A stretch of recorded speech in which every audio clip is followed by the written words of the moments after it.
वक्त निकाला हमारे लिए। मैं आपसे जानना चाहता हूं कि हाथरस पुलिस लगातार इस पूरे घटनाक्रम को झुठलाने का, दबाने का, अटकाने का, भटकाने का प्रयास कर रही है और अब तक स्थितियां स्पष्ट नहीं हो पाई हैं इस दरिंदगी की। आपको क्या लगता है कि अभियुक्तों को बचाने के पीछे के कारण क्या हैं? देखिए, अगर सरकार की नीयत होती न्याय देने की तो जिस मांगों के लिए पीड़ित परिवार यहाँ है उसकी घोषणा अब तक हो चुकी होती। मुख्यमंत्री का अभी तक संवेदना का भी बयान नहीं आया। इससे स्पष्ट होता है कि उनको इस दरिंदगी से कोई मतलब नहीं है। जो इस हमारी बहन के साथ हुआ है, मुख्यमंत्री को इस पर बोलना चाहिए था।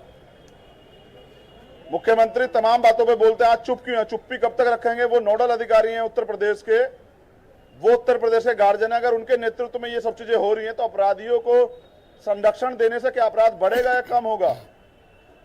इंसाफ न देने के पीछे की वजह आप क्या मानते हैं कि कारण क्या है?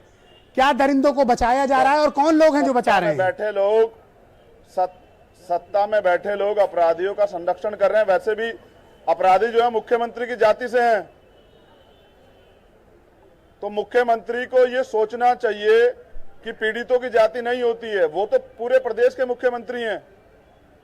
14 दिन में बच्ची अगर वहां इंप्रूवमेंट नहीं हो रहा था उसकी सेहत में, तो उसको वहां क्यों रखा गया?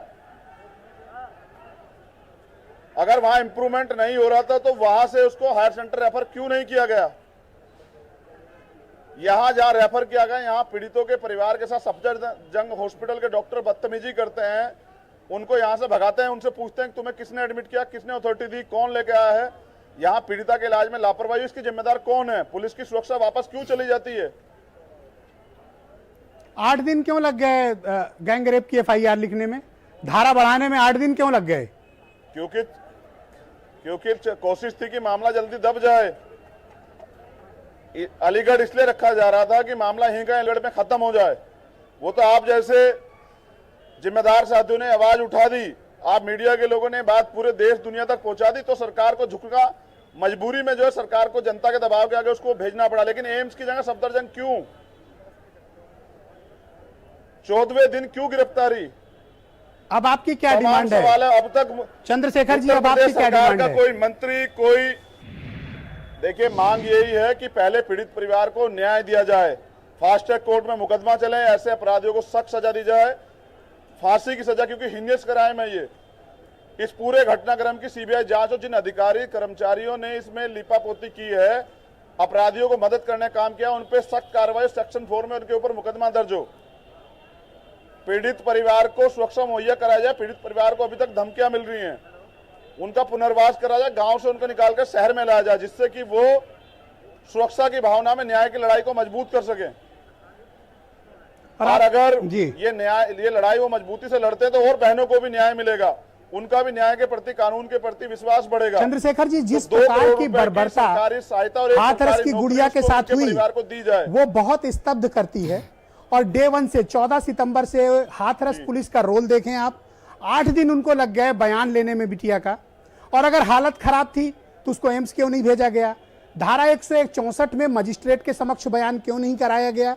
तीसरा, यहां तो बात बात पर गैंगस्टर और NSA एक्ट लग जाता है, इन पर क्यों नहीं लगा? इनके घर भी नहीं गिराए गए? कारण क्या है भाई? मैंने मांग की है, कारण यही है कि मुख्यमंत्री और सत्ता में बैठे लोग जो हैं अपराधियों को बचा रहे हैं, पीड़ितों को न्याय देने की बजाय जाति की वजह से। मैं जानना चाहता हूं आज महिला आयोग की टीम कहां है? इतने दिन से बात हो रही, ह्यूमन कमीशन कहां पर है? हम लोग यहां हैं, स्टेट कमीशन के लोग भी नहीं है। वो संगठन कहां है जो पूरे 5 साल हमें हिंदू हिंदू होने का पाठ पढ़ाते हैं, हिंदू एकता की बात करते हैं, हिंदू खतरे की बात है? क्यों उन्होंने आवाज नहीं उठाई? क्यों चुप्पी है? मुख्यमंत्री चुप क्यों है? प्रधानमंत्री चुप क्यों है? प्रधानमंत्री ट्वीट करते हैं, अगर क्रिकेटर का हाथ फ्रैक्चर हो जाता है, क्रिकेटर जरूरी है या देश की बेटी जरूरी है? न्याय जरूरी है या बेटी बचाओ बेटी पढ़ाओ के नारे जरूरी हैं? उत्तर प्रदेश सरकार का कोई मंत्री वहां पहुंचा? इस पे अमल करना पड़ेगा। कोई नहीं पहुंचा है। आपसे किसी ने बात की? किसी ने मुझसे नहीं, बात पीड़ित परिवार से करनी है। पीड़ित परिवार यही है। क्या अब तक पीड़ित परिवार को बच्ची का शव दिया गया? क्या पोस्टमार्टम रिपोर्ट मिली? सुबह से बेवकूफ बनाया जा रहा है। कभी कहते हैं शव जो है हाथरस पहुंच गया, कभी कहते हैं नोएडा गाड़ी लेके खड़ी हुई है। पीड़ित परिवार के लोग अस्पताल में, सबके साथ इस तरह की वो छेड़खानी की जा रही है। क्यों? क्योंकि दिल्ली से मामला किसी तरह वापस जो है हाथरस चला जाए, अंतिम संस्कार हो जाए और उसके बाद जो है ये आवाज दब जाए। हम लोगों ने मांग की है कि अगर पैनल से पोस्टमार्टम नहीं हुआ, बोर्ड से पोस्टमार्टम नहीं हुआ, तो बोर्ड बना के पोस्टमार्टम कराया जाए। अब आप आगे क्या करोगे? आपके पास क्या रास्ते हैं? क्या आंदोलन करोगे? भाई अगर हमें न्याय नहीं मिलेगा तो हम हाई कोर्ट और सुप्रीम कोर्ट में जाएंगे। मैं चाहता हूं मामला दिल्ली फास्ट ट्रैक कोर्ट में आए। आप ये महसूस कीजिए, मुझे कुछ याद है उन्नाव की घटना। एक रेप पीड़िता को जब अपराधी बेल पर आते हैं तो उसको जिंदा जला के मार देते हैं, और एक रेप पीड़िता को जब वो कोर्ट जा रही थी उसकी गाड़ी का एक्सीडेंट हो जाता है। आप समझिए कि क्या क्या नहीं हो सकता है। दिल्ली से न्याय नहीं मिलेगा, जहां इतनी ढीला ढवाली वहां से न्याय नहीं मिलेगा। न्याय चाहिए तो मुकदमा जो है फास्ट ट्रैक कोर्ट में। तो क्या आपको लगता है कि हाथरस पुलिस या उत्तर प्रदेश की पुलिस इसकी बेहतर जांच कर पाएगी, या फिर इसकी जांच सीबीआई करे? नहीं करेगी, एविडेंस में टेम्परिंग होगी, कुछ नहीं करेगी। सिर्फ अगर होगा तो अन्याय होगा, और अन्याय होगा तो न्याय के लिए खतरा होगा। पूरे देश में बहन बेटियां हैं, बहन बेटियों के साथ अगर गलत होगा तो ये बहुत दुखद है, और हम सब बहन बेटी वाले हैं। हमें ये लड़ाई लड़नी पड़ेगी, वरना कल किसी और बहन के साथ ही होगा। तो आप लोग कब तक सफदरजंग अस्पताल घेरे रहेंगे? देखिए, यहाँ मुझे लगता है कि पुलिस के साथ जो है टकराव हो रहा है। जो लोग यहाँ हैं, मुझे जाना पड़ेगा देखने के लिए क्या हो रहा है, क्योंकि हम लोग पीड़ितों के साथ खड़े, पीड़ित के साथ किसी तरह का दुर्व्यवहार। मैं आपसे ये अपेक्षा करूंगा कि लोकतांत्रिक तरीके से अपनी बात रखिएगा। हिंसा में विश्वास हमें नहीं होना चाहिए। पुलिस अगर मारपीट भी करती है तो सही है, लाठी खाइए, पर हिंसा कभी मत करिए। बिल्कुल तैयार हूँ, मेरी बहन को मार दिया गया है तो मुझे भी मार दिया जाए, मेरी हत्या कर दी जाए, मुझे कोई दिक्कत नहीं है। लेकिन मैं लड़ूंगा। हम लोग यहाँ इसलिए हैं कि न्याय हो सके। ओके, और आपको क्या लगता है कि एक जाति विशेष का होने के कारण कोई कार्रवाई नहीं हो रही? अभियुक्त ठाकुर है इसलिए कार्रवाई नहीं हो रही?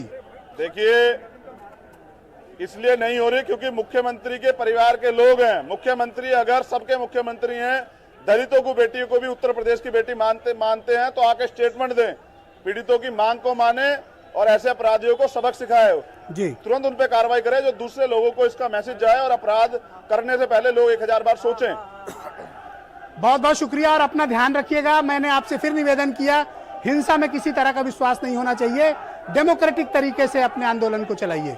बहुत बहुत शुक्रिया चंद्रशेखर आजाद, हमारे साथ जुड़ने के लिए बहुत बहुत धन्यवाद। बहुत बहुत शुक्रिया। ताहिरा हसन जी मेरे साथ जुड़ी हुई हैं, और मेरे साथ गंगाराम अंबेडकर जी भी हैं। गंगाराम जी, मैं आपसे समझना चाहता हूं